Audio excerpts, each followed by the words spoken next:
तो स्टूडेंट जो हमने नेक्स्ट टर्म स्टार्ट करनी है, one of the most important term of capacitor, that is parallel plate capacitor. समझ रहे, पैरेलल प्लेट कैपेसिटर। अब देखिए स्टूडेंट, फॉर एग्जांपल हमारे पास दो पैरेलल प्लेट्स हैं इस फॉर्म में।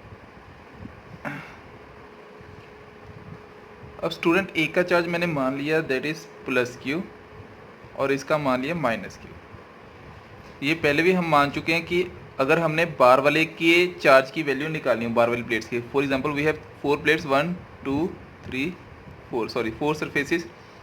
तो फर्स्ट और जो सेकंड जो सरफेस होंगे, ठीक है, फर्स्ट और फोर्थ वाला जो सरफेस होगा, इनकी वैल्यूज निकालना मैंने आपको सिखाया था। इन दोनों को ऐड करो, डिवाइड बाय 2। तो इन दोनों को ऐड करो, डिवाइड बाय 2। यहाँ पे चार्ज जो आएगा वो कितना आ जाएगा, 0। और यहाँ पे जो चार्ज आएगा, जो बचा हुआ चार्ज होगा, मतलब प्लस क्यू। और यहाँ पे जो चार्ज आएगा दैट इज माइनस क्यू। और यहाँ पे जो आएगा फिर से 0। समझ रहे, ये टर्म मैंने आपको बताई हुई है पहली, ठीक है। अब देखिए ये तो हमें समझ आ गया कि हाँ ये ऐसे निकलती है। फॉर एग्जांपल ये सरफेस चार्ज डेंसिटी इसकी प्लस सिग्मा मान लेते हैं और इसकी माइनस सिग्मा मान लेते हैं। समझ रहे स्टूडेंट। तो इसका मतलब ये हुआ कि अगर चार्ज 0 है तो इलेक्ट्रिक फील्ड का फॉर्मूला भी हमें पता है, वो चार्ज के ऊपर डिपेंडेंट होता है, directly proportional, E is equal to sigma over 2 epsilon not. तो इलेक्ट्रिक फील्ड भी क्या हो जाएगी, 0। तो इसका मतलब इलेक्ट्रिक फील्ड की वैल्यू जो है ना ऐसे बना लेते हैं। सबसे पहले पैरेलल प्लेट कैपेसिटर को कैसे लिखोगे, it consist of 2 large plane parallel plates separated by small distance, that small distance is we can say d। Okay, 2 plates, 2 large conducting plates separated by small distance d। Okay, अब यहाँ पे देखिए student, तो इसका मतलब यहाँ पे plus Q charge है, तो इसका मतलब यहाँ पे पॉजिटिव चार्ज डेवलप हो गया होगा। समझे, यहाँ पे नेगेटिव चार्ज डेवलप हो गया होगा। तो इसका मतलब जो इलेक्ट्रिक फील्ड लाइंस जा रही होंगी वो कैसे जा रही होंगी, that is from positive to negative, ऐसे जा रही होंगी। समझे स्टूडेंट। तो इसका मतलब यहाँ पे जो इलेक्ट्रिक फील्ड आएगी, ये हमने पहले भी किया, यहाँ पे जो इलेक्ट्रिक फील्ड आएगी वो कितनी आनी चाहिए, that is equal to E is equal to sigma over epsilon not. ये सारी टर्मिनोलॉजी हमने कर चुके हैं, पर फिर भी थोड़ा सा डिटेल में करते हैं कि कैसे है। यहाँ पे सबसे पहले outer part, outer regions. Outer regions कौन कौन से आ जाएंगे, that is first and fourth part of the plate. समझ गए, this is the first and this is the fourth part of the plate. और फर्स्ट और fourth part of the plate में क्या है, अब यहाँ पे जो इलेक्ट्रिक फील्ड की वैल्यू आएगी इस पॉइंट पे जो इलेक्ट्रिक फील्ड की वैल्यू आएगी, ये किसके करके आ रही है, यहाँ पे देखिए sigma over 2 epsilon not minus sigma over 2 epsilon not outer part के लिए। तो इसका नेट रिजल्ट क्या आ जाएगा, 0। समझ रहे ना इस बात को स्टूडेंट। जैसे ये पॉइंट और ये वाला पॉइंट है, इस पॉइंट पे अगर फॉर एग्जांपल यहाँ पे पॉजिटिव था और ये भी पॉजिटिव था, ठीक है, जैसे हमने पहले प्लेट्स की थी, अगर ये पॉजिटिव और ये भी पॉजिटिव है तो ये एक दूसरे को रिपेल ही करेंगे ना student.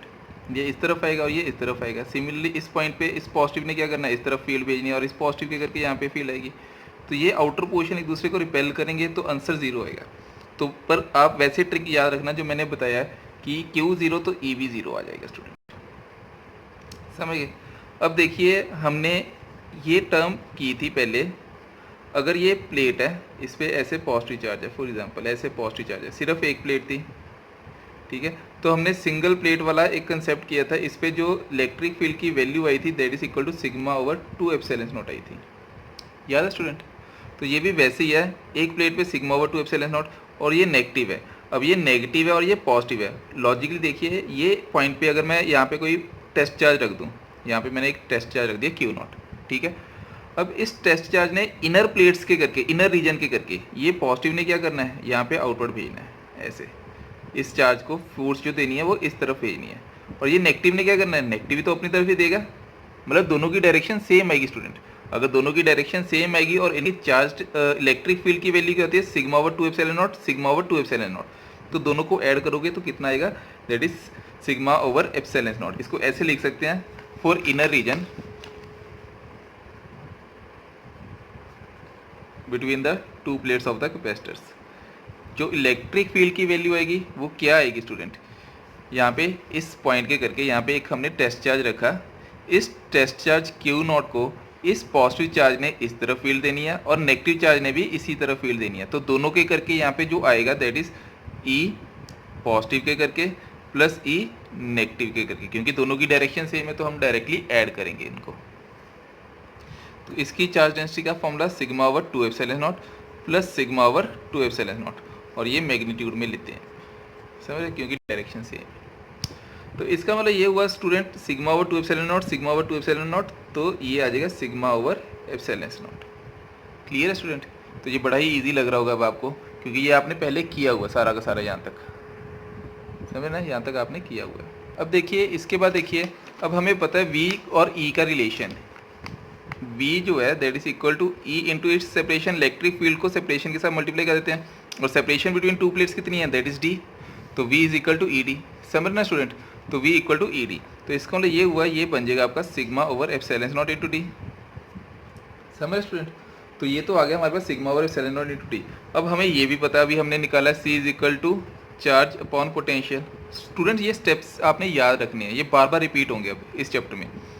C is equal to Q upon V, तो Q की value as it is Q is equal to Q, और V की value sigma over epsilon not D, समझ रहे हैं। अब यहाँ पे देखिए स्टूडेंट, एक और पॉइंट याद रखना आपने, क्योंकि ये सरफेस की बात करें तो सिग्मा चार्ज जो है वो क्या आ जाएगा, sigma A divide by sigma over epsilon not into D, तो सिग्मा सिग्मा कट जाएंगे, तो हमारे पास क्या आ जाएगा student, epsilon not A by D, this is your final result. तो C की वैल्यू कितनी आ गई, that is equal to epsilon not A by D when two plates are separated by certain distance, और इन प्लेट्स के बीच में हमने जो मीडियम रखा हुआ है उसको मान लिया हमने एयर है, समझ रहे ना, एयर मान लिया स्टूडेंट। ये चीज़ का ध्यान रखना है, क्योंकि अगर हम नेक्स्ट टॉपिक में जाएंगे इसके बीच में हम अलग अलग तरह के मटेरियल रखेंगे स्टूडेंट, जैसे कि कंडक्टिंग प्लेट्स, डाइलेक्ट्रिक प्लेट्स, ये रखेंगे, अभी सिर्फ एयर माना है, ठीक है।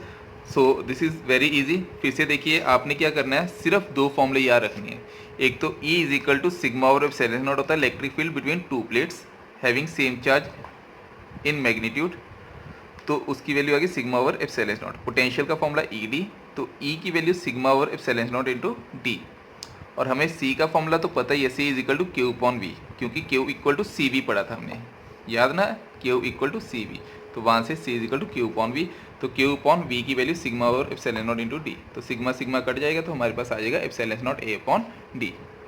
अब स्टूडेंट इसी टॉपिक को हमने अगर ऑल्टरनेटिव मेथड के साथ भी कर सकते हैं। लेट अस अज्यूम जो हमने दो प्लेट्स ली थी, वो प्लेट्स के नाम हमने रख दिए A और B प्लेट थी, ठीक है, जो पीछे डायग्राम था आपका, ठीक है। अगर उन प्लेट्स का नाम A B है, तो potential difference between two plates A and B, potential difference between the plates A and B, तो वो कितना आएगा स्टूडेंट, तो वो आ जाएगा VB minus VA which is equal to minus of A to B E dot DL, समझ गए। तो इसका मतलब ये हुआ minus A to B E की value that is equal to sigma over epsilon not, जो अभी हमने निकाल लिया है, इंटू DL, समझ रहे हैं student, minus A to B sigma over epsilon not, ठीक है। अब देखिए इंटीग्रेशन तो सिर्फ DL का ही होना है स्टूडेंट, तो इंटीग्रेशन DL का करेंगे तो सेपरेशन बिटवीन टू प्लेट्स जो है वो D है, तो DL का इंटीग्रेशन करोगे तो आप डायरेक्टली इसको लिख सकते हो D, समझ रहे ना। इसको इंटीग्रेशन करोगे तो इसको मैं ये कट करता हूँ स्टेप, माइनस लिख के इंटू D डायरेक्टली लिख देता हूँ, क्योंकि सेपरेशन बिटवीन टू प्लेट्स जो आएगी दैट इज़, पहले आप पुट करोगे L को A पुट करोगे माइनस B पुट करोगे, तो और इनके बीच की सेपरेशन जो आएगी दैट इज़ D है, तो आप डायरेक्टली लिख सकते हो इसको D, तो minus sigma over epsilon not into DL का इंटीग्रेशन जो आएगा that is D, that is separation between two plates, ठीक है। D is measured from plate A, clear. तो इसका मतलब ये हुआ पोटेंशियल डिफरेंस की वैल्यू आ गई विच इज़ मैं इस V B minus V A को वी लिख देता हूँ, which is equal to V, और इसकी वैल्यू आ गई minus sigma upon epsilon not into D. ये बेसिकली वी जो है that is equal to V A minus V B होता है, समझ रहे? तो मैं इस माइनस माइनस को प्लस कर दूंगा यहाँ पे। तो इसका मतलब v की वैल्यू तो आ गई हमारे पास। तो c का फॉर्मूला जो होता है that is equal to Q upon V. तो v की वैल्यू तो अब हमें पता है, q का फॉर्मूला क्या होता है, q is equal to sigma A upon sigma over epsilon not into D. बिल्कुल सेम कॉपी पेस्ट स्टेप आ रहे हैं, बस थोड़ा सा चेंज क्या आएगा, यहाँ पे आपने इंटीग्रेशन के साथ सॉल्व कर देना है, और तो कुछ भी नहीं है। पिछला मेथड ईजी है, आप उसी मेथड के साथ भी कर सकते हो। c is equal to epsilon not A by D, this is your final result. But student ये दो जो टॉपिक हमने किए हैं ना, ये दो टॉपिक का एक लॉजिक है। अब देखो सी का जो फॉर्मूला था ना, अब जो मैं इंपॉर्टेंट, ये तो इंपॉर्टेंट है ये डेरिवेशन, पर जो मैं पॉइंट बता रहा हूँ वो इससे भी इंपॉर्टेंट है स्टूडेंट। मतलब कि ये तो पूछे जाते हैं, ये वाली टर्म्स जो बता रहा हूँ ये बड़ी ही इंपॉर्टेंट टर्म्स है, इसको 5-6 स्टार डाल देना स्टूडेंट। तो इसमें ये पूछा जाता है कि स्टूडेंट सी जो है ना, C is equal to Q upon V होता है। तो क्वेश्चन ये पूछा जाता है कि सी क्या इन दो फैक्टर्स के ऊपर डिपेंड करता है, चार्ज के ऊपर या पोटेंशियल के ऊपर। तो मैक्सिमम स्टूडेंट जो है उसका आंसर यस लिखेंगे स्टूडेंट, पर ये रॉन्ग अजम्पशन है हमारी, दिस इज रॉन्ग। एक्चुअल में सी जो ना, सी कैपेसिटेंस है, वो किस फैक्टर के ऊपर मेनली डिपेंड करता है, ये डिपेंड करता है इसके ऊपर, epsilon not A by D. समझ रहे हो?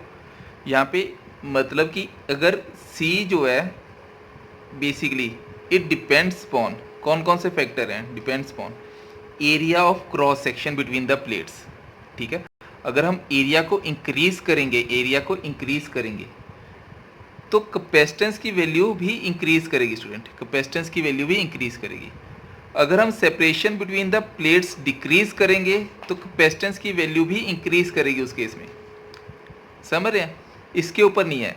एक्चुअल में इसका लॉजिक ये होता है, अगर चार्ज की वैल्यू हम बढ़ा रहे हैं तो उसके चार्ज के बढ़ाने से पोटेंशियल के ऊपर उतना ही डिफरेंस आ जाता है स्टूडेंट। समझ रहे? ये दोनों टर्म्स एक दूसरे के ऊपर डिपेंड करती है। समझ रहे? ये नहीं है कि एक बढ़ रही है तो दूसरी उसके अकॉर्डिंग मतलब कि सेम ही रह रही है, दूसरी भी चेंज करती है उसके अकॉर्डिंग ही। तो इन दोनों का जो रेशियो आता है वो हमेशा ही कांस्टेंट रहता है फॉर अ पर्टिकुलर मटेरियल। तो इसका मतलब थर्ड पॉइंट हम ऐसे भी लिख सकते हैं, C also depends on the nature of the material. तो अगर आपको पूछा जाए, ये बिल्कुल सेम ऐसे ही है जैसे आपने 10th क्लास में एक टर्म पढ़ी थी, V is equal to I R, ohm's law. तो उसमें V equal to I R है। अब पोटेंशियल जो था वो इन फैक्टर्स के ऊपर, यहाँ पे जो आर जो था वो V upon I, in factors के ऊपर डिपेंड नहीं करता था। आपको क्वेश्चन आता था on what factors does resistance depend, तो रेजिस्टेंस जो वो फैक्टर पे डिपेंड करता था वो आते थे लेंथ अपॉन एरिया, याद ना, R is equal to rho L upon A. ये कुछ वैसा ही है, समझ रहे हैं? C is equal to epsilon not A upon D. तो अब आपने क्वेश्चन यहाँ पे लिखना है, याद जो इंपॉर्टेंट पॉइंट है, on what factors does capacitance depend, ठीक है, या फैक्टर्स अफेक्टिंग कैपेसिटेंस। तो कौन कौन से फैक्टर है? C is directly proportional to, यहाँ पे सबसे पहला पॉइंट जो आपने याद रखना है, C इज इक्वल टू, क्या फॉर्मूला है, C is equal to epsilon not A by D. समझ रहे? तो C is directly proportional to area, this is the first point. Second point is C is inversely proportional to D, मतलब area के बढ़ने से capacitance बढ़ेगा और इसके कम होने से कैपेसिटेंस बढ़ेगा। समझ रहे हो? जितना ये छोटा होगा, जितनी ये सेपरेशन छोटी होगी उतना ही कैपेसिटेंस बढ़ेगा। समझ रहे हो? और जितना एरिया ज़्यादा होगा उतना ही कैपेसिटेंस भी इंक्रीज करेगा। और स्टूडेंट तीसरा इंपॉर्टेंट पॉइंट है जो C, it also depends on the nature of the material, और we can say medium between the plates. Medium, कैसा मीडियम रखा है? जैसे यहाँ पे हमने तो एयर रखा था, मैंने अभी आपको बताया था कि एयर के अलावा भी हमने कुछ पॉइंट्स करने हैं, डाइलेक्ट्रिक रखेंगे, इंसुलेटिंग प्लेट मतलब, और कंडक्टिंग प्लेट रखेंगे तो क्या फ़र्क पड़ेगा। तो इसका मतलब C also depends on epsilon not, ठीक है, या एप्सिलॉन लिख देते हैं, ज़्यादा अप्रोप्रिएट है। मतलब मीडियम बिटवीन द प्लेट्स, कैसा मीडियम रखा है स्टूडेंट, समझ रहे? तो इसको आप बड़े अच्छे से लर्न कर लीजिए स्टूडेंट, क्लियर है? इसका आप स्क्रीनशॉट ले लीजिए, ठीक। तो यहाँ पे देखिए स्टूडेंट, ये आईआईटी में आया हुआ क्वेश्चन है। 2 identical metal plates are given charge Q1 and Q2 respectively.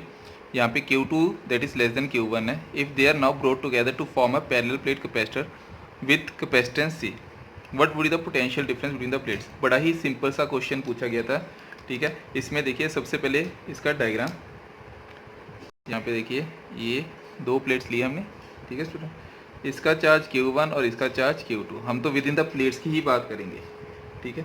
तो विद इन द प्लेट्स यहाँ पे फॉर एग्जांपल ये पॉजिटिव चार्ज आ गया यहाँ पे,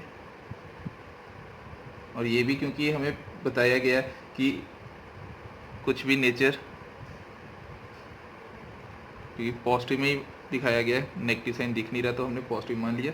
तो ये देखिए ये जो E1 है इसकी डायरेक्शन यहाँ पे होगी